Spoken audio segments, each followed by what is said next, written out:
2016 நாங்க போட்டி போட்டோம், தோத்துட்டோம், 4 லட்சம் ஓட்டு. 2019 நாங்க போட்டி போட்டோம், தோத்துட்டோம், 17 லட்சம் ஓட்டு. 2021 நாங்க போட்டி போட்டோம், தோத்துட்டோம், 31 லட்சம் ஓட்டு. இதுல 2019லும் 21 நான் தான் இந்த தொகுதியில பாராளுமன்றத்திலும் நான் தான் போட்டி போட்டேன், சட்டமன்ற தேர்தலும் நான் தான் போட்டி போட்டிருந்தேன். இப்படி ஒரு தோற்றுக்கொண்டே இருக்கிற கட்சி இந்தியாவிலே வாக்கு வங்கியை அதிகரித்துக் கொண்டே இருக்கிறதுனா நாம் தமிழர் கட்சி மட்டும்தான். தோக்குது, ஆனா ஓட்டு கூடிக்கிட்டே இருக்கு. இவனை கூட்டணி வச்சா நல்லா இருக்குமே சொல்லி பிஜேபி இந்த முறை ரொம்ப முயற்சி பண்ணாங்க. அண்ணாமலை விடுத்து விட்டு சீமானை முதலமைச்சர் ஆக்கிறோம், கூட்டணிக்கு வாங்க அப்படின்னு திமுக அதிமுகவும் பாரதிய ஜனதாவும் தனித்தனியாக நிறைய முயற்சி பண்ணியது.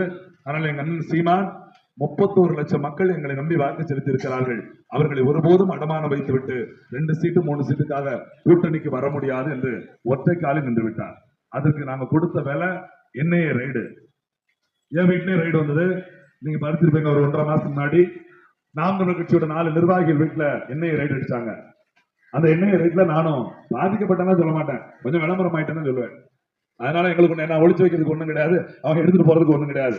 அதிகாலை 3:30 மணிக்கு ஒரு 82 காவல்துறையோட துப்பாக்கியோட எங்க ஊருக்கு விஸ்வநாதபுரி என்னோட ஊரு, அந்த ஊர்ல வந்துட்டு 4:50 மணிக்கு என்னோட வீட்டுல வந்து சரியா என்னோட இந்திரா காந்தி காலத்துல கட்டப்பட்ட அந்த காலனி வீட்டை நாங்க ஒத்திக்கி இருக்கக்கூடிய அந்த காலனி வீட்டை சுத்தி காவல்துறை நின்று ஒரு மலையாள, ஒரு ஹிந்தி, ஒரு ஆங்கிலம் பேசக்கூடிய 3 என்ஐஏ அதிகாரிகள், இன்ஸ்பெக்டர் அந்த அவங்கெல்லாம் வந்து விசாரணை நடத்தினாங்க. என்னோட புத்தகங்கள், என்னோட படுக்கைகள் இதெல்லாம் பார்த்தாங்க. ஒன்னும் அவங்களுக்கு கிடைக்கல, அவங்க ஒரு முயற்சியில வந்தாங்க. நாம் தமிழர் கட்சி கூட்டணிக்கு படிய வைக்கலாம் என்கிற கடும் பிரயத்தனத்தோட ரைடு அடிச்சா பயந்துருவாங்க அப்படின்னு நினைச்சு வந்தாங்க. கடைசியில என்கிட்ட இருந்த 2 செல்போன் எடுத்துட்டு போனாங்க. இப்போ வரைக்கும் திருப்பி தரல, ஏதோ பூனையில கொடுத்துருக்காங்க லேப்ல, அதை சொருவி பார்த்து எல்லாத்தையும் கண்டுபிடிச்சு எனக்கு வெளிநாட்டோட தொடர்பு இருக்கிறா, துப்பாக்கிகள் வாங்கியிருக்கேனா, துப்பாக்கி வாங்க காசு கொடுத்துருக்கானு கண்டுபிடிச்சு அப்புறம் சொல்றேன்னு சொல்லிட்டு காலை 5 மணிக்கு ஆரம்பிச்ச அந்த ரைடு என்னோட ஸ்டுடியோல வந்து பார்த்து 11:30 மணிக்கு முடிச்சுட்டு 7ஆம் தேதி விசாரணைக்கு வாங்கன்னு எழுதி கொடுத்துட்டு போயிட்டாங்க. 6 மாசம் என்ன ஆய்வு செய்து என்ன ரைடு அடிக்கிற அளவுக்கு வந்த இந்த அரசாங்கத்துக்கு என்கிட்ட இருந்து ஒன்றும் எடுக்க முடியாம போயிடுச்சு. அப்புறம் உடனே பத்திரிகையில இந்த திமுக பத்திரிகை இருக்கு பாருங்க, தினகரன், பாரதிய ஜனதா பத்திரிகை இருக்கு பாருங்க, தினமலர், இந்த ரெண்டும் என்னதான் சாப்பிடுறாங்கன்னே தெரியல, பத்திரிகையில் எழுதி விடுறாங்க.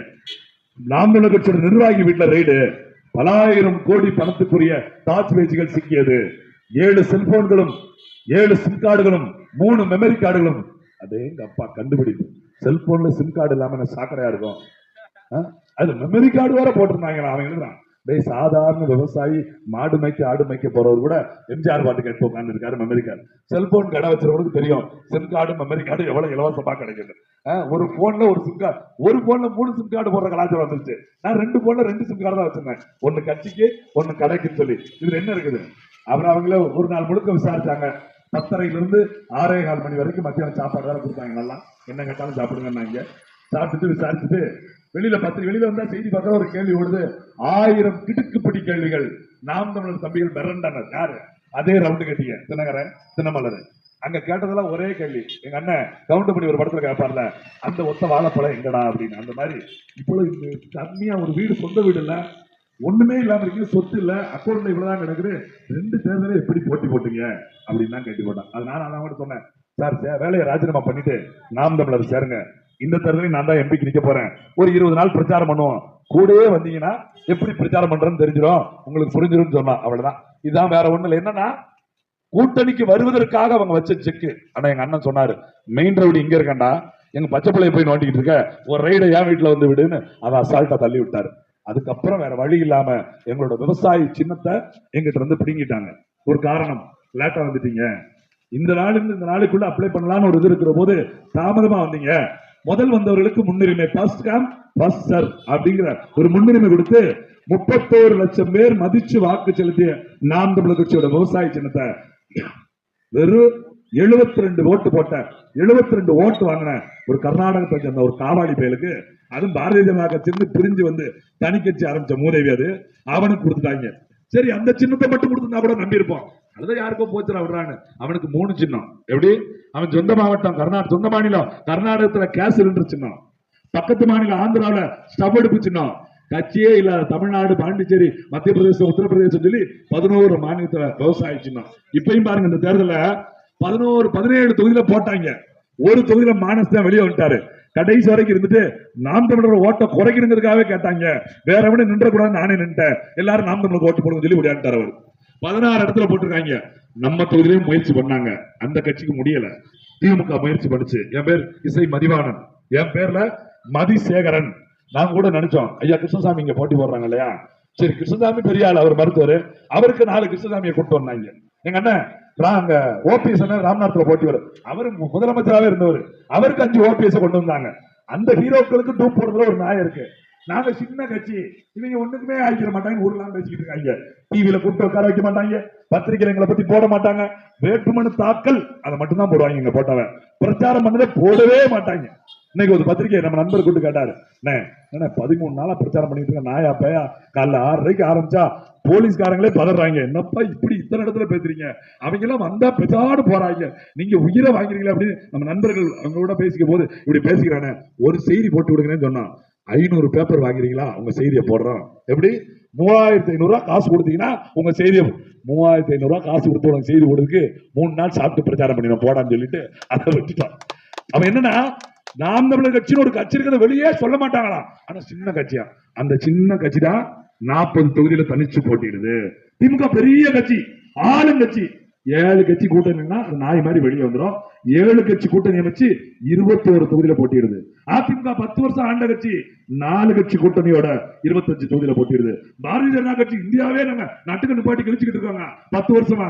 அவனும் அண்ணாமலை வச்சு 2 வருஷமா ஆட்டு நாட்டி பார்த்தான். அப்படி இருந்தும் கூட்டணி இல்லாம நிக்க முடியல, கூட்டணியோட நிக்கிறான். ஆனால் நாம் தமிழர் கட்சி யாரும் கண்டுக்கல கட்சி, யாரும் புறக்கணிக்கல கட்சி, யாருமே இதை மதிக்கல கட்சி.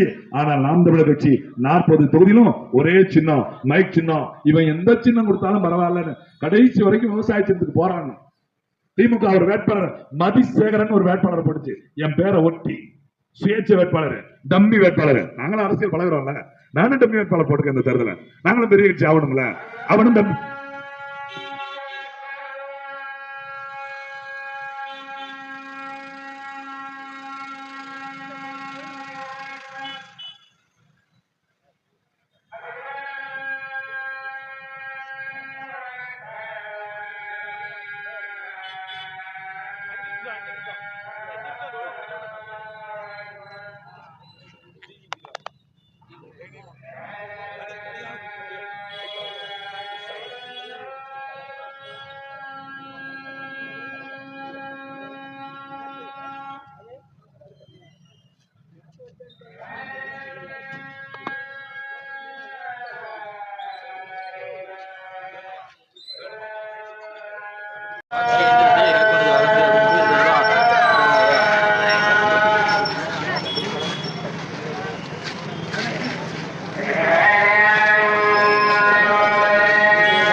கொஞ்சம் வழிட்டு நடக்கும். அப்ப நாம் தமிழர் இந்த சின்னத்தை 31 லட்சம் ஓட்டு வாங்கின இந்த சின்னத்தை வேற கட்சிக்கு கொடுத்துட்டு இப்போ திருப்பி இந்த கையில கொடுத்தாங்க. திமுக என்னோட பேர்ல மதிசேகரன் அப்படின்னு ஒரு வேட்பாளர் டம்மி வேட்பாளரை போட்டுச்சு. அவங்க கெட்ட நேரம் என் நல்ல நேரம், அந்த வேட்புமனு தள்ளுபடி ஆயிடுச்சு. அந்த வேட்பாளரும் எங்க கரும்பு விவசாயி தான் முதல் சின்னமா கேட்டிருந்தாரு. ஏன்னா ஒரு விதிமுறை இருந்திருக்கு, நாங்க அங்கீகரிக்கப்படாத கட்சி இல்லையா, எங்களுக்கு எதுவுமே முதல் சொல்லல. அப்புறம் தான் தெரிஞ்சுக்கிட்டோம் அந்த புத்தகத்தை பார்த்து. ஒரு கட்சி பதிவு செய்யப்பட்ட கட்சிக்கு ஒரு சின்னம் கொடுத்திருந்தாங்கன்னா அங்க வேட்பாளர் போடலன்னா அந்த சின்னத்தை சுயேட்சை வாங்கிக்கலாம் அப்படின்னு ஒரு விதி இருந்திருக்கு. இதை இவ்வளவு காலங்காலமா ஏமாத்து கலாணி பண்ண இவங்களுக்கு நல்லா தெரிஞ்சிருந்ததுனால அந்த விதியை பயன்படுத்தி கரும்பு விவசாய சின்னத்தை இங்க எங்க பேர்ல பக்கத்திலே போட்டோம்னா ஓட்டு போடுற மக்களுக்கு ஒரு குழப்பம் வந்துடும்.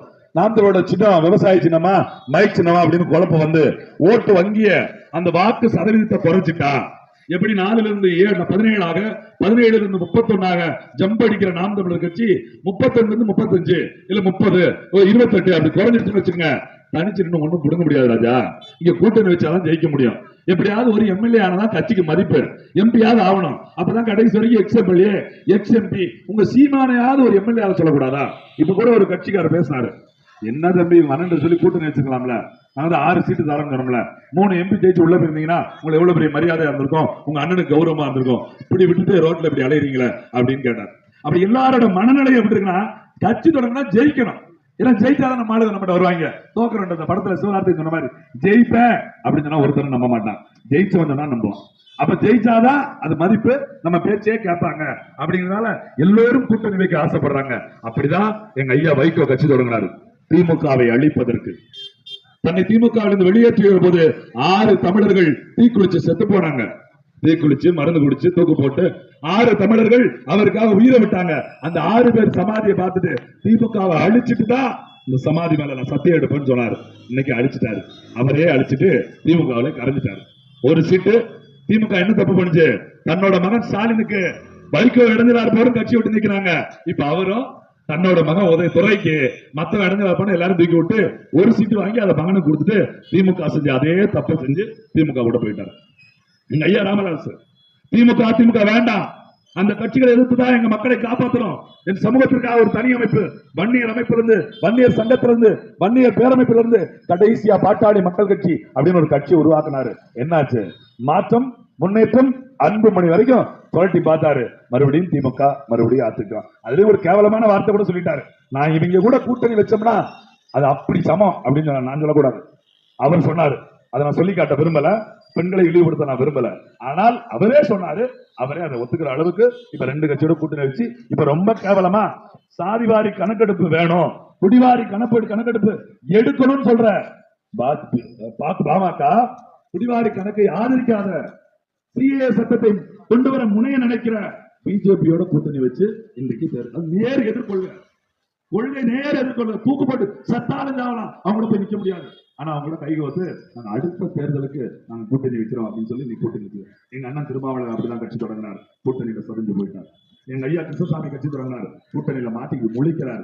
சீட்டு தள்ளன்னு பிஜேபி இருந்து நடத்தி விட்டாங்க, அதிமுக வந்து நிக்காரு. அதே பிஜேபி அதே சமூகத்துல இருந்து இன்னொரு தலைவருக்கு சீட்டு கொடுத்துருச்சு.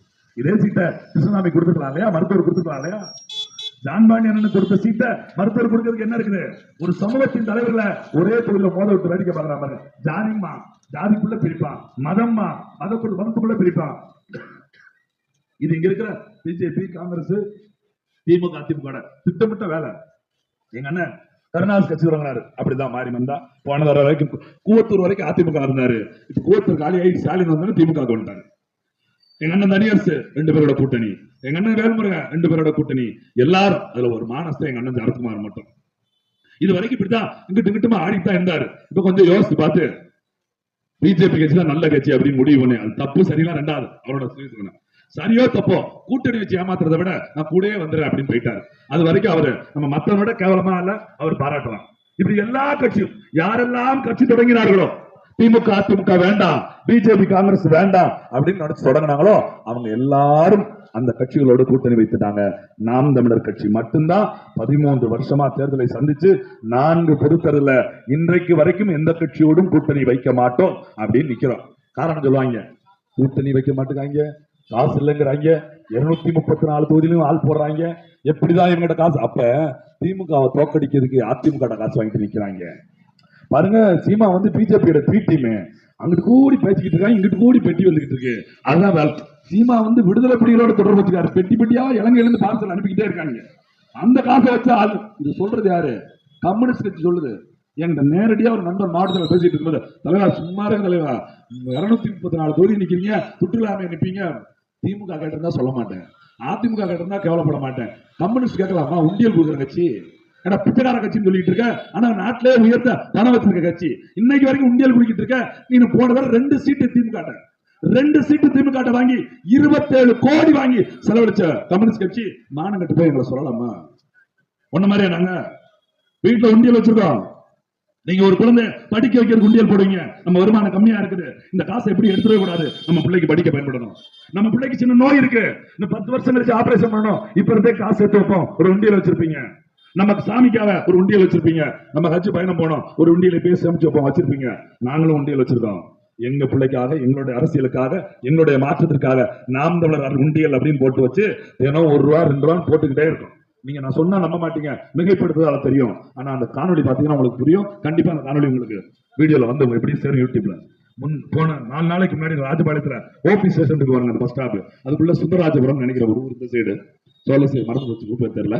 அங்க நான் இப்படிதான் ஓட்டுக்கிட்டு பேசிட்டு இருக்கேன். பேசிட்டு அங்க ஒரு பெரிய ஒரு பார்க்கணும், நாட்டம் பார்க்கணும், அங்க போய் நின்று இங்க வர்றேன். என்னோட ஓட்டுநத்தை ஒரு பாப்பா 25-26 வயசு பாப்பா உண்டியல்ல சேர்த்த காசுனா 1 வருஷமா சீமான் கட்சிக்கு கொடுக்கணும் சேர்த்து அண்ணன் கொடுத்துருங்க வேட்பாளர் கொடுத்துட்டு போயிருச்சு. நைட்டு வந்து எண்ணி பார்த்தேன், 1 ரூபா 2 ரூபா 5 ரூபா ஆனவா உண்டியல்ல 2430 ரூபா சேர்த்து அந்த படிச்ச பொண்ணு, யாருன்னே தெரியாத பொண்ணு எங்களுக்கு கொடுத்துட்டு போயிருச்சு. நான் அந்த தேர்தலில் போட்டியிட போறேன் அப்படின்னு என் பேர் வெளியே அறிவிப்பு வந்ததுக்கு அப்புறம் ஒரு 4 நாள் கழிச்சு சீமானவருடைய தம்பி எனக்கு தொலைபேசியில் தொடர்பு வந்தார்.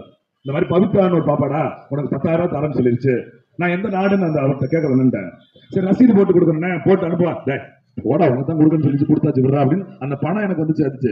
பவித்ரா அக்காவா, பவித்ரா தங்கச்சியா, பவித்ரா அம்மாவான்னு எனக்கு தெரியாது. எனக்கும் பவித்ரா அவங்களுக்கும் என்ன சம்பந்தம்னு தெரியாது. அவங்களுக்கும் எனக்கு கொடுக்கணும்னு அவசியம் இல்லை. ஆனாலும் தமிழர் என்கிற ஒரு இனத்திற்குள்ள இந்த மண்ணின் விடுதலையா இருக்கு. அந்த விடுதலைக்கு நாம் தமிழர் தான் சாத்தியமா இருக்கு. எங்காவது ஒரு நாள் நான் வெளிநாட்டுல போய் வேலை பார்க்கிற மாதிரி என் பிள்ளைக்கும் வெளிநாட்டு வேலை வேண்டாம், இந்த மண்ணிலே ஒரு வேலை கிடைக்கட்டும், அதுக்காவது நாம் தமிழர் வெள்ளட்டுன்னு அங்க இருந்து 10,000 ரூபாய் பணத்தை போட்டு விட்டுருக்காங்க. இப்படி நிறைய பேர் உதவுறாங்க. ஆமா உதவுறாங்க, நாங்க பிச்சை எடுக்கல, தானா முன் வந்து கொடுக்கறாங்க. எங்க பணத்தையும் போடுறோம், எங்க நேரத்தை செலவழிக்கிறோம், எங்க உடல் உழைப்பை கொடுக்கிறோம். யார்கிட்டையும் அடிச்சு பிடிச்சு ஓட்டு வாங்கல, யார்கிட்டையும் கூட கும்பிட்டு போட்டு ஓட்டு வாங்கல, யார்கிட்டையும் சால்வை போத்தி ஓட்டு வாங்கல, எல்லாரும் கூடி பேசி ஓட்டு போடுங்க அப்படின்னு யார்கிட்டையும் போய் நிக்கல. எல்லோரும் நெஞ்சில கை வச்சு அவரவருக்கு யாருக்கு விருப்பமோ அவங்களுக்கு ஓட்டு போடுங்க. நான் நல்லது பண்ணா எனக்கு ஓட்டு போடுங்க, என் கொள்கை சரினா எனக்கு ஓட்டு போடுங்க, இல்லன்னா யாருக்கு வேணா ஓட்டு போடுங்க அப்படின்னு ஒரு கட்சி இந்த தேர்தல் காலத்தில் கேட்கிறதா அது நாம் தமிழர் கட்சி மட்டும்தான். எல்லாரும் எனக்கு ஓட்டு போடு, எனக்கு ஓட்டு போடுங்கப்பா, என்னை விட ஒரு நல்லவன் இருந்தா அவனுக்கு ஓட்டு போடு அப்படின்னு நேரடியா சொல்றோம். ஏன்? எங்க கொள்கை மீது நம்பிக்கை. உலகத்திலே எங்க கொள்கை மாதிரி எந்த கட்சிக்கும் கொள்கை கிடையாது அடிச்சு சொல்றேன். நான் சொன்ன நீங்க நம்ப மாட்டீங்க. ஐயநாதன் ஒருத்தர் இருக்காரு, அவர் பத்திரிகையாளர், எங்க கட்சியிலிருந்து வெளியே போனவர். அவரு போன வாரத்துக்கு முந்தின வாரம் பேட்டி கொடுத்திருக்காரு. நாம் தமிழர் கட்சியிலிருந்து நிறைய பேர் வெளியே போகலாம், எனக்கும் அவர்களுக்கு முரண்பாடுக்கு வெளியே போகலாம், தனிநபர் முரண்பாடு வெளியே போகலாம், கொள்கை முரண்பாடுக்கு யாரும் வெளியே போயிருக்க முடியாது, நான் உட்பட அப்படின்னு அவரை சொல்லி இந்தியாவிலே சிறந்த, உலகத்திலே சிறந்த கொள்கை ஒரு கட்சி இருக்குன்னா அது நாம் தமிழர் கட்சி மட்டும்தான். ஏன் சொல்லுங்க? கொடுக்குறாங்க ஓசியில் 1000 ரூபாய், ஓசியில் ஆடு, ஓசியில மாடு, ஓசி மிக்சி, ஓசி கிரைண்டர், ஓசி டிவி. கருணாநிதி பிறந்த நாளுக்கு 97 பேருக்கு ஓசியில கல்யாணம், ஜெயலலிதா பிறந்த நாளுக்கு ஓசியில 68 பேருக்கு கல்யாணம். இந்த ஓசியெல்லாம் நாங்க விரும்பல, தவிர்க்கிறோம், அதை கண்டிக்கிறோம். ஓசி வேணும், என்ன வேணும்? வாக்கு செலுத்தி வரி செலுத்திய மக்களுக்கு கல்வி இலவசமாக கொடுக்கப்படணும், வாக்கு செலுத்தி வரி செலுத்திய மக்களுக்கு மருத்துவம் இலவசமாக கொடுக்கப்பட வேண்டும், வாக்கு செலுத்தி வரி செலுத்திய மக்களுக்கு குடிநீர் இலவசமாக கொடுக்கப்படணும். நீங்க நினைச்சு பாருங்க, 1.25 ஆண்டுக்கு முன்னாடி ஸ்ரீமதி ஒரு பாப்பா உங்களுக்கு நினைவு இருக்கா? சின்ன சேலம் பக்கத்துல கள்ளக்குறிச்சியில படிக்க போன பொண்ணு விடுதலை செத்து போச்சு. தற்கொலையா கொலையா இன்றைக்கு வரைக்கும் தெரியல. நீதிமன்றம் பொது இடத்துல அதை பற்றி பேசக்கூடாது தடை வச்சிருக்கான். கேவலம் நீதிமன்றம் தடை விதிக்கிறதா? சமூக ஜனநாயகத்துல யார் வேணாலும் பேசலாம், எப்படி ஒரு நீதிமன்றம் தடை விதிக்க முடியும்? நமக்கெல்லாம் செய்தி, பெற்றவங்களுக்கு ஒரு பாதிப்பு. எதுக்கு நம்ம பிள்ளைகள் வெளியில வேலைக்கு போறோம்? நம்ம பிள்ளை நல்லா படிக்கணும், நம்ம பிள்ளை நல்லா படிக்கணும், கேட்டதெல்லாம் நம்ம வாங்கி தரணும், அதுக்கு தானே வேலைக்கு போறோம். அப்படி வேலைக்கு போயிட்டு வரும்போது நம்ம படிக்க அனுப்பின பிள்ளை செத்து போச்சுன்னு செய்தி வந்தா எப்படி நினைச்சு பாருங்க. அரசு பள்ளிக்கூடத்தில் நல்ல கல்வி கொடுத்திருந்தா அந்த மதியை கொண்டு போய் எதுக்கு தனியார் கல்வியில போடுறாங்க, தனியார் விடுதலை சேர்க்கிறாங்க, நல்லா படிக்கணும்னு சொல்லி டியூஷன் சேர்க்க வேண்டிய அவசியம் வந்துச்சு. கல்வி விற்பனை. கருணாநிதிக்கு உடம்பு சரியில்லை, சென்னையில் இருக்கிற காவேரி தனியார் மருத்துவமனை அனுமதிச்சாங்க. அம்மையார் ஜெயலலிதா உடம்பு சரியில்லை, அப்பல்லோல தனியார் மருத்துவமனை அறிவிச்சாங்க. எம்ஜிஆர் உடம்பு சரியில்லை, அமெரிக்கால தனியார் மருத்துவமனை. விஜயகாந்த் உடம்பு சரியில்லை, சிங்கப்பூர்ல தனியார் மருத்துவமனை. சோனியா உடம்பு சரியில்லை, சிங்கப்பூர்ல தனியார் மருத்துவமனை. ஏன் இவங்க எல்லாம் சொல்றேன்னா, இவங்க எல்லாம் ஆளுங்கட்சியாக எதிர்கட்சியாக இருந்தவங்க. இவங்க ஆட்சியில கொண்டு வந்த அரசு மருத்துவமனையில இவங்க நம்பி படுக்கல, படுத்திருந்தா 10 நிமிஷத்துல பாடையில போயிருப்பாங்க. ஆனா அங்க போகட்டு யாரு? நீங்களும் நானும். மருத்துவம் தனியார்ட்ட, குடிக்கிற தண்ணியை கேளுங்க. எத்தனை ஊர்ல இப்ப தண்ணியில தெரியுமா? 17 எம்பிக்கு ஓட்டு போட்டிருக்கோம். இது 18வது எம்பி தருது. எவ்வளவு ஊர்ல போய் குடிக்க தண்ணி இல்ல. ஆனா அதே ஊர்ல டாஸ்மார்க்ல தண்ணி இல்லாம இல்ல. அதே ஊர்ல மளிகை கடையில தண்ணி பாட்டு தண்ணி இல்லாம இல்ல. அப்ப பாட்டுல இருக்கிற தண்ணிக்கு பஞ்சம் இல்ல, குடிக்கிற டாஸ்மார்க்ல தண்ணிக்கு பஞ்சம் இல்ல. ஆனா இலவசமா கொடுக்க வேண்டிய குழாய் தண்ணிக்கு மட்டும் பஞ்சம் வருதுன்னா தண்ணி விற்பனை பண்டமாக மாறிவிட்டது.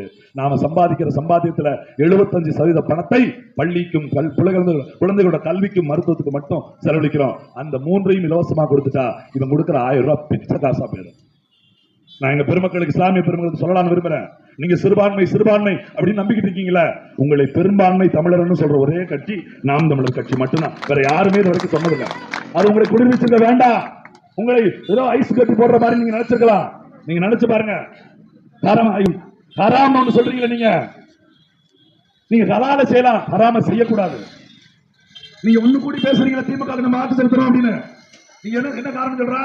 நாம் தமிழர் ஓட்டு போட்டா பிஜேபி வந்துடும். நான் கேட்கிறேன், அதேதான் இந்துக்களை பாதுகாக்கணும். பிஜேபி சொல்றது இந்துக்களுக்கு ஆபத்து. யார்கிட்ட இருந்து? முஸ்லீம் இருந்து, கிறிஸ்தவர்கிட்ட இருந்து. இது எப்படி பாக்குறோம்? நம்ம பைத்தியக்கார பெயர் புலம்புறான்னு சொல்றோம்ல. கிறிஸ்தவனும் இஸ்லாமியர்களும் எப்ப இந்துவை கொலை பண்ண நினைச்சாங்க, எப்ப அடிக்க நினைச்சாங்க, எப்ப துரத்த நினைச்சாங்க? இது பினாத்தல். யாரோட? பிஜேபியோட பினாத்தல் சொல்றோம்ல. அதே மாதிரிதான் நாம் தமிழருக்கு ஓட்டு போட்டா பிஜேபி வந்துடும் என்பதும் இங்க இருக்கக்கூடிய திமுகவோட பினாத்தல். திமுகவுக்கு 50 லட்சம் வாக்கு இஸ்லாமிய கிறிஸ்தவர் வாக்கு. இந்த வாக்கு மட்டும் இல்லைன்னு வச்சுக்கோங்க, டவுசர் டர்ன்னு கிழிஞ்சிடும். ஜெயிக்கவே முடியாது திமுக. அதனாலதான் இவ்வளவு நாளா சிறுபான்மையை பாதுகாக்கிறோம். சிறுபான்மையை பாதுகாக்கிற திமுக இந்த தேர்தலில் 21 தொகுதியில போட்டியிருக்கு. எத்தனை இஸ்லாமியருக்கு வாய்ப்பு கொடுத்திருக்கு? ஒரு சீட்டு. போன எம்பி தேர்தல் 5 கொடுத்தோம், இந்த தொகுதியில 2 கொடுத்திருக்கோம். ஒரு சீட்டு திமுக கொடுத்துருக்கா? சொல்லுங்க பாப்போம். நீங்க மனசாட்சி தொட்டு சொல்லுங்க. கூடி பேசுறோம்ல, நம்ம போட்டுறணும். போன தடவை எங்க அண்ணன் சதனை கூட்டு வந்து பேசுறீங்க. எங்களுக்கு அந்த அரசியல் தெரியல. ஏன்னா சின்ன பிள்ளையா இருக்கும் இல்லையா? உங்களை பெரிய ஆள் வந்து பார்க்க தெரியல, யார்கிட்ட போய் சந்திக்கிறதுல என் பையன் தம்பி இருக்கான், அவனும் சின்ன பையனா இருக்கான், சமாத்துல யாரை கூட்டி பேசுறது தெரியல. நாங்களாம் குழம்பிக்கிறோம். எப்படா நீங்க ஓட்டு வாங்கிக்கிறாங்க, எந்த டைம்ல பேசுறாங்க அப்படின்னு மட்டும் பேசிக்கிறோம். எது நல்லது நடந்திருக்கு? ஒரு சுந்தரிக்கு தான் இப்பதான் கிடைச்சு. எங்க ஐயா ஒரு சுந்தரிக்கு எடுத்துக்கிட்டு. அடே அப்பா, ஜவஹர்லாலோட பழைய வீடியோ பாத்துருக்கீங்களா? இஸ்லாமியர்களுக்கு துரோகம் விளைவித்ததுல கருணாநிதியை விட வேற கேவலமானவர் யாருமே கிடையாது பேசியவர் ஜவஹர்லால். இன்னைக்கு யாரு கூட கூட்டணி? அதே கருணாநிதி கட்சியான ஸ்டாலினோட கூட்டணி. முதல் கொள்கை போடுறாங்க. 4 நூற்றாண்டு காலமாய் சிறையில் சித்திரவதைக்கு உட்பட்ட நெடுங்கால சிறைவாசிகளை சட்டப்படியாக பரிசீலித்து விடுதலை திமுக செஞ்சுச்சு. இந்த தேர்தலுக்கு முன்னாடி ஒரு 10 பேரை விட்டுச்சு. எத்தனை வருஷமா எவ்வளவு பேர் சிறையில் இருக்காங்க? கோவை சிறையில போய் பாருங்க. போன 3 மாசம் முன்னாடி உமர் செத்து போனாரு. 28 ஆண்டு காலமா இருந்து ஏன் அவரை விடுதலை பண்ணல? ஏன் அண்ணன் ஜவஹர்லால் அதை பத்தி கேட்கல? யோசிச்சு பாருங்க. இதே எங்க அண்ணன் ஆளுநர் ஷானவாஸ் திமுக அதிமுக கூட்டணியில விடுதலை செய்த எம்எல்ஏ இருக்காரு. அவர் சொல்றாரு, திமுக அப்படி ஒருபோது வாக்கு கொடுக்கல.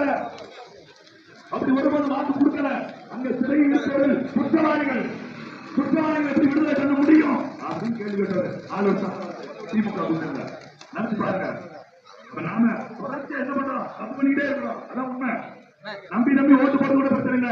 நம்பிக்கை இல்லாம நமக்கு நம்பி நிற்கக்கூடிய பிள்ளைகளை ஒதுக்கி விட்டு நம்ம இவன் தான் ஜாவடிக்கா, இவன் தான் கருப்பெருக்கான் தெரிஞ்சதுக்கப்புறம் மறுபடியும் திமுக ஓட்டு போட்டுருவாங்க. உண்மையிலே ஒரு நாடு கெட்டு போறது காரணம் தெரியுமா? வேடிக்கை பார்த்த நல்லவர்கள் தான். நீங்க நல்லவர்களா இருந்து வேடிக்கை பார்த்து அவங்க ஓட்டு போட்டீங்கன்னா தப்பே இருக்கு. நான் உங்களை குற்றம் சொல்ல நினைக்காதீங்க. உங்களோட பிள்ளைகள் எங்களோட வழியை பேசுவோம். வாக்கு செலுத்துறதும் செலுத்தாலும் உங்களோட விருப்பம். ஆனா சீர்திருத்தி பாருங்க. 4 வேட்பாளர் நிக்கிறோம். ராணி நிக்கிறாங்க. டாக்டர் போன முறை எங்க அண்ணன் தனுஷ் சொன்னாரு, தனுஷ் சரியானவராக இருந்தா, நேர்மையானவராக இருந்தா, நல்லது பண்ணிருந்தா மறுபடியும் எங்க தனுஷ் நிப்பாட்ட வேண்டியதானே? எங்க தனுஷை நிப்பாட்ட வேண்டியதானே? எதுக்கு எங்க அண்ணன் நிப்பாட்டாம மறுபடியும் சர்க்கார் நிப்பாட்டினாங்க? ஏன்? அவர் பேரே இங்க பாதி பேருக்கு தெரியாது. திமுக எம்பி பேரு பாதி பேருக்கு தெரியாது. ஓட்டு கேட்கும் போது வந்தாரு. 4 வழி சாலை இஸ்லாமியர்கள் குறிப்பிட்டு சொல்றேன். திமுக அச்சுறுத்தல் இருந்தாரா? அவர் போராட்டம் நடத்தினாரா? 4 வழி சாலை வேண்டாம் சொல்லிட்டு அவர் அப்ப உறுதியா இருந்தாரு. இவர் 4 வழி சாலைக்கு நான் ஆதரவு கொடுக்கிறேன், அதை கொண்டு வர மாட்டேன்னாரு. கனிமொழி வந்து சத்தியம் பண்ணிச்சு. உதயநிதி வந்து பேச போனாரு. ஸ்டாலின் வந்து பார்த்துட்டு போனாரு. ஏவாவல் வந்து பேச போனாரு. என்னாச்சு? 4 வழி சாலை வந்துருச்சு. அண்ணன் மைதி எங்களுக்கு ஓட்டு போட தயாரா நிற்கிறார். அச்சமுடியல யாரெல்லாம் முடிவு செய்து யாரு யாரை நம்புகிறார்கள் என்று. அப்ப வாக்குறுதி கொடுத்த ஒன்றை கூட இன்றைக்கு வரைக்கும் நிறைவேற்றல. அவங்க சுந்தரிக்கப்பட்டிருக்காங்க. யாரு? திமுக வந்து என் முத்திரைக்கு அந்த முத்திரைக்கு 1 போல இருக்கு. நான் தான் காட்டிட்டேன். அவங்களை பார்த்து காப்பிடிக்கல. ஏன்னா சீனியர் சிட்டிசன் அவங்க 5 பேர் தான் அந்த துண்டறிக்கை வச்சிருக்காங்க. நான் இப்பதான் காப்பீட்டு வந்திருக்கேன். ஒரே துண்டறிக்கையில 5 பேர் தான் நாங்க முடியல லெமன் சிட்டியை வச்சு குளிர் சாதனை கிட்டங்கி அமைத்து விடுவோம். ஏன்னா போனதற்கு வச்சு கிட்டங்கி நொண்டியா வந்துச்சு குற்றாலத்தை குற்றாலத்தலமாக மாத்திரம். அதுக்கு முதல்ல கம்யூனிஸ்ட் திமுக குற்றாலம் கண்ணுக்கே தெரியல இல்ல வாங்கிட்டாங்க. குற்றாலம் வருது. இங்க வாசவர்களுக்கு மேற்க இருக்கிற செத்தவரையை அன்னைக்கு உடைப்பை சரி செய்து விடுவோம். ஆனா நேரத்து இன்னைக்கா உடஞ்சு கிடக்கு 32 வருஷம் உடஞ்சிருக்கு. அதுல 28 வருஷம் நீங்க இருக்கீங்க. என் தேவை எப்படினாலும் ஓட்டு போடுவாங்க. 500 ரூபாய் கொடுத்தா ஓட்டு போடலாம், 1000 ரூபாய் கொடுத்தா ஓட்டு போடலாம். நேரம் குட்டி வச்சு அங்க பாதது நம்ம எல்லாம் அப்படி இப்படி போட்டுக்கணும் அப்படின்னு அங்க ஒரு வார்த்தை, இந்த ஒரு வார்த்தை. அங்க கோயில் மாரியம்மா கண்டுபிடிச்சிருக்கா நீங்க எல்லாம் ஓட்டு போடுங்க ஒரு வார்த்தை. வீட்டு வீட்டு நைட்டு 12 மணிக்கு கதவை தட்டி ஓட்டுக்கு 500, ஓட்டுக்கு 1000.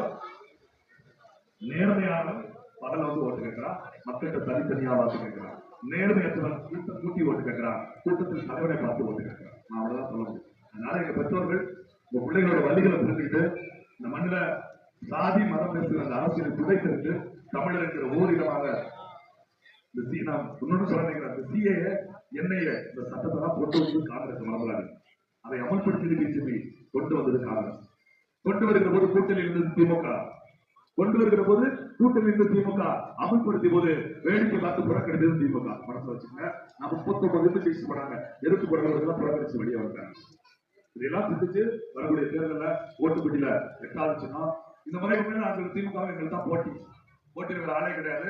ஏன்னா எல்லா கட்சி பொறுப்பாளர் எங்கிட்ட தொடர்பா இருக்காங்க. எங்கிட்ட வேட்பாளர் பிடிக்கல, உங்களுக்கு தான் ஓட்டு போட திமுகவே சொல்லிட்டு இருக்கு. நீங்க ஓட்டு போட்டு திமுக ஓட்டு போட வேண்டாம். அந்த கட்சியை ஓட்டு போட போது அதனால ஜெயிக்கிற நமக்கு நிக்கிறது வாய்ப்பா ஒரு வாய்ப்பு கொடுங்க. எங்களை நான் சின்ன பிள்ளைங்க ஏதாவது உங்களை காயப்படுத்த மாதிரி பேசுனா மன்னிச்சுக்கோங்க. நான் எங்களுக்கு உங்களோட வயது ஏறினால கேட்க தெரியல. ஜமாத்து நின்று உங்களை சந்திச்சு எங்களை வாய்ப்பு கொடுங்க, உங்களுக்கு செஞ்சு கொடுக்குறோம் அப்படின்னா செஞ்சு கொடுக்க முடியாது. ஒரு தனி மனிதனுக்காக எந்த வேலையும் பார்க்க முடியாது. தொகுதி பாராளுமன்ற உறுப்பினரா வெற்றி பெற்றா தொகுதிக்கு என்ன செய்ய முடியும், அதை செய்து கொடுக்க முடியும். அப்படிதான் எங்களால பேச முடியும். அதனால உங்களை வந்து சந்திக்க முடியல. நான் அப்படி சந்திப்பதே இருக்கிறேன். ஒரு கூட்டத்தின் தலைவர்களை பார்த்து ஓட்டு கேட்டு அந்த இனக்குழுக்களோட வாக்கை வாங்குறது மோசடின்னு நினைக்கிறேன். அதனால நீங்க முடிவு செஞ்சு நல்லா நேசிக்கிறோம், மறுபடியும் நம்ம வாழ்க்கை நம்புறோம். அதெல்லாம் சிந்திச்சு பார்த்து காசு கொடுப்பது குற்றம், காசு வாங்குவது குற்றம், கூட்டமாக ஓட்டு கேட்பது குற்றம், கூட்டமாக ஓட்டு போடுவது குற்றம். அவர்கள் தனிப்பட்ட சுயேசம் நினைத்து விட்டு அவங்க யார் எதிர்க்கிறாங்களோ யார் நேசிக்கிறாங்களோ அல்லாவை மனதில் நினைத்துக் கொண்டு அவர்களுக்கு வாக்கு செலுத்தணும். அந்த அடிப்படையில் நான் வாக்கு கேட்கிறேன். எனக்கு உரிமை இருக்கு. நாட்டின் குடிமகன், அவர் வேட்பாளர், உங்கள்கிட்ட வாக்கு கேட்கிறேன். நீங்க வாக்கு செலுத்துகிற குடிமக்கள், அதனால அந்த ஓட்டு கேட்கிறேன். வருகிற தேர்தலில் ஏப்ரல் 19 நடக்கிறது. இந்த பிஜேபி உண்மையிலேயே நீங்க தோக்கடிச்சுன்னு நினைச்சீங்கன்னா நீங்க 40 தான் ஓட்டு போகணும். ஏன் சொல்றேன்னா பிஜேபி ஒரு பூச்சாண்டி. இந்த அம்மா வந்து குழந்தைக்கு சோறு வைக்கலாம் பாரு, பிஜேபி பூச்சாண்டி நிற்கிறாங்க அப்படின்னா அந்த பிள்ளை சாப்பிடும். அந்த இருக்குதான் பிஜேபி. அந்த பூச்சாண்டி இருக்காங்க. அதே மாதிரி சொல்லுவாங்க 40 ஓட்டு போடுறாங்க பிஜேபி. திமுக ஓட்டு போட்டீங்கன்னா பிஜேபி கண்டிப்பாக வரும். நான் அடிச்சு சொல்றேன், இந்த முறை பொங்கு பாராளுமன்றம்னா பிஜேபி தனிப்பெருமானோடு வராது. திமுக உதவியோடு தான், திமுக அமைச்சர்களை பெற்றுக்கொண்டுதான் கனிமொழியிலிருந்து தயாரிமாரோடு 4 அமைச்சர்களை பெற்றுக்கொண்டு கண்டிப்பாக பிஜேபியை ஆட்சியில அமர்த்தோம். இது இல்லைன்னு இப்ப நீங்க மனசுல கைவிட்டு சொன்னீங்கன்னா நான் உங்களுக்கு வரலாறு சொல்றேன். 1999 தேர்தல் ஐயா கருணாநிதி வீட்டோடு இருந்த நேரம் அதிமுக கம்யூனிஸ்ட் கட்சி கூட்டணி வைத்து கோயம்புத்தூர்ல ஒரு மாமனிதர் நல்ல நினைக்கிற ஒரு நியாயமான தேர்தல், அரசியல் வரலாற்றுல ஒரு மாமனிதர் தேர்தல் இருந்தாரு. அவரை எதிர்த்து திமுக பிஜேபியோடு கூட்டணி வைத்து முதல்வராக பாரதிய ஜனதா கட்சி சிவப்பு கப்பல கொண்டு வந்தது திமுக தான், கருணாநிதி தான். அவர் சொன்ன வார்த்தை தெரியுமா? வாஜ்பாய் நல்ல மனுஷன், the right person, the wrong party. ஒரு நல்ல மனிதன் கெட்ட கட்சியில இருக்கார், நல்ல மனிதன் கெட்ட கட்சியில கொடுக்கிற வேலையா கேட்டுக்கணும்ல. நான் சொல்லி அவர் கூட்டு வந்து சிபி ராதாகிருஷ்ணன் ஒரு சில்லறைய நிப்பாட்டி எங்க நல்ல தோக்கடிச்சு இந்த மண்ணுக்குள்ள முதல்ல பிஜேபிக்கு கால் வைக்க இடம் கொடுத்ததே கைவன் கருணாநிதி தான், திமுக தான். நீங்க எப்பயும் நம்புறீங்களா? திமுக அதிமுக பிஜேபி எதிர்ப்புன்னு இன்னொரு சான்று சொல்றேன். புதிய கல்விக் கொள்கை திட்டம் கொண்டு பிஜேபி உங்களுக்கு தெரியும். அந்த திட்டம் அமலுக்கு வரப்போகிறது தமிழ்நாட்டில். தேர்தல் முடிந்தவுடன் ஸ்ரீ அப்படின்னு அதுக்கு பேர் வச்சிருக்காங்க பள்ளிக்கூடத்துக்கு. தமிழ்நாட்டில் 7 இடங்களில் முதல்வராக ஸ்டாலின் தொடங்கி வைக்கிறார். இந்த செய்தி வெளியே வந்திருக்கு. தேர்தல் முடிந்த உடனே அது தொடங்கி வைக்கிறார். திமுக உண்மையிலே பிஜேபி எதிர்த்துனா மகளை கட்டி கொடுத்துருக்காங்க. எப்படி மோடி கருப்பு பலன் இப்ப என்ன தெரியுமா? சட்டி வந்து எல்லாமே வெள்ளையாகி போச்சு.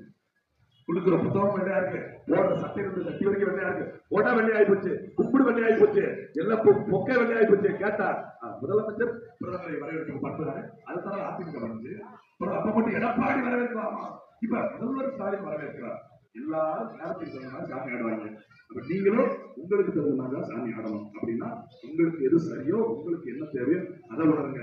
உங்கள் தலைவர்களோ இல்லை இவர்கள் போல அவன் நம்பிடுவா அவங்க இருக்குவா இவங்க இருக்குவா அப்படிங்கிற இந்த சொல்லை நம்பி நீங்க ஓட்டு போட வேண்டாம். கட்டாயம் நவம்பர் 19 நடக்க இருக்கின்ற பாராளுமன்ற தேர்தலில் ஓட்டு பெட்டியில நான் 8வது சின்னமா இருக்க போது நந்தோட்டம் மைக் சின்னம். மைக் சின்னத்துல 8வது சின்னத்துல வாக்கு செலுத்துங்க. நிக்கிற வேட்பாளர்கள் நான் தான் வயசு கம்மியான வேட்பாளர், சொத்து குறைவா உள்ள வேட்பாளர், கேஸ் அதிகமா உள்ள வேட்பாளர். என் கண்ணை ஜான்பாட்டினோட கேஸ் படிச்சு நான் கேட்டிருக்கேன். இந்த மண்ணுக்கு மக்களுக்குமான மலையை உடைக்கிற நடுத்து நிறுத்தக்கூடிய ஆர்ப்பாட்டம் பண்ணுற வழக்கு இருக்குது. 2 வண்டியை பிடிச்சி சிறை பிடிச்சி காவல் நிலையத்தில் கொடுத்துருக்கு. அந்த வண்டிக்கு பயனே எங்க மேல கேஸ். சென்னைக்கு 20 பேரை சுட்டுக் கொண்டதை கண்டிச்சு காவல்துறை எதிர்த்து பேசுறதுக்கு மேல வழக்கு இருக்குது. திருச்சியில நாம் தமிழர் மாநாட்டில் பேசியிருப்போது தேசிய பாதுகாப்பு சட்டத்தில் என்ன வழக்கு இருக்குது. கூடுதல் நடைமுறை அமைக்கக்கூடாது 2011 தொடக்க காலத்தில் போராடி இருக்காங்க என் மீது வழக்கு இருக்குது. எங்க ஊர் விஸ்வநாத இப்படி பக்கத்துல வடுகுவட்டியில சாராய கடை கவர்மெண்ட் சாராய கடை அரசு சார்பா இருக்கு.